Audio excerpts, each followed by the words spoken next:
Assalamualaikum warahmatullahi wabarakatuh. Bismillahirrahmanirrahim. Alhamdulillahirabbil alamin. Wassalatu wassalamu ala asrofil anbiya'i wal mursalin sayyidina wa habibina wa maulana Muhammadin wa ala alihi wa sahbihi ajma'in, amma ba'du. Alhamdulillah, selamat pagi anak-anakku semuanya. Alhamdulillah, hari ini kita bisa berjumpa lagi untuk melanjutkan pembelajaran pendidikan agama Islam. Yakni pada hari ini kita akan membahas satu tema tentang Asmaul Husna, ya. Asmaul Husna yang mana tuh? Yaitu Al-Khaliq. Al-Khaliq. Apa itu artinya Al-Khaliq?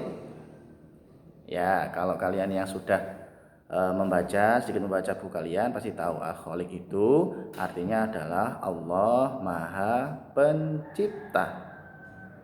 Allah Maha Pencipta.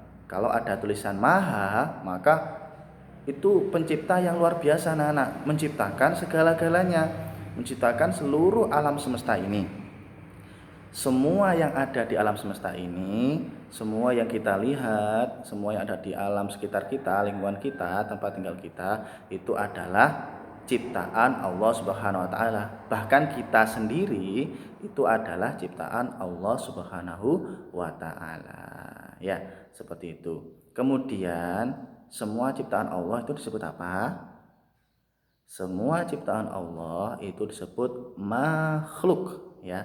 Sekali lagi, makhluk adalah semua yang diciptakan Allah. Itu namanya makhluk. Kemudian bagaimana cara menciptakan Allah itu? Allah menciptakan sesuatu itu bagaimana? Ya, kalau dalam Al-Qur'an itu disebutkan ada kata-kata kun fayakun. Ya, jadi Allah menciptakan hanya seperti itu saja, anak-anak. Kun, jadilah. Fayakun, maka terjadilah. Seperti itu. Jadi tidak seperti kita. Kalau kita misalnya membuat gambar, ya, menggambar, kita kan lama. Bismillahirrahmanirrahim, menggambar gunung, menggambar matahari kan lama. Harus ada proses untuk membuat gambar tersebut. Tapi kalau Allah itu hanya berfirman atau berkata kun, jadilah, fayakun, maka terjadilah apa yang diinginkan Allah Subhanahu wa taala. Kemudian ciptaan Allah itu, anak-anak, ada juga yang disebut tadi kan ciptaan Allah namanya makhluk, ya. Maka makhluk itu ada dua juga, anak-anak. Makhluk hidup dan makhluk tak hidup. Makhluk hidup itu siapa saja? Manusia seperti Pak Alif dan anak-anak semua. Kemudian ada juga hewan, ya. Ada kucing, sapi, kambing. Kemudian ada apa lagi? Lalat, cicak, apalagi anak-anak, kadal, ayam, itu adalah makhluk hidup. Dan satu lagi adalah tumbuh-tumbuhan, pohon itu, ya, padi, jagung, bayam, seledri, wortel, semua itu adalah tumbuh-tumbuhan yang hidup, ya. Kenapa hidup? Cuma lihat seperti padi, ya. Padi itu ditanamnya waktu kecil, kemudian tumbuh menjadi besar, kemudian ada padinya, ada gabahnya, itu namanya tumbuh, itu, ya, namanya makhluk itu hidup. Jadi ada tiga, anak-anak: manusia, hewan, dan Tuhan.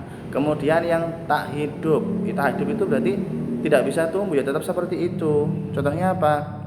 Misalnya batu ya seperti itu tak hidup. Kemudian kerikil itu juga tidak hidup, ya.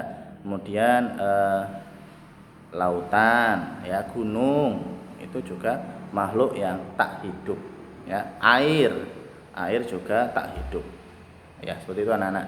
Kemudian ada juga pembagian ciptaan Allah atau makhluk Allah itu adalah makhluk yang tampak dan tidak tampak.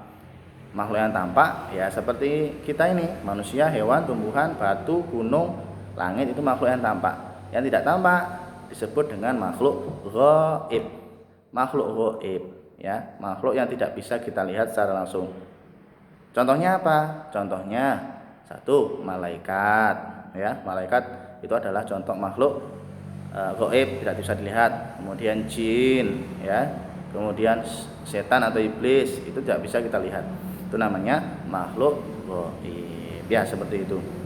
Nah, Hikmahnya apa anak-anak? Apabila kita mengetahui bahwasanya Allah itu adalah Maha Pencipta, pencipta kita adalah, maka kita harus selalu bersyukur pada Allah. Caranya bagaimana?